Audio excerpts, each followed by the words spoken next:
थार कहे तोहे धाकवाली मुकेश सुबोध कहे तोहे धाकवाली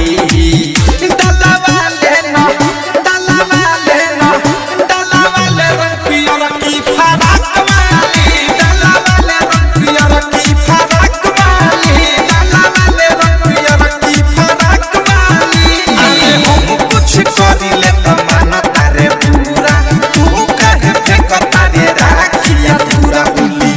हो खेला न का दो औरी पाक वाली होली हो खेला न का दो औरी पाक वाली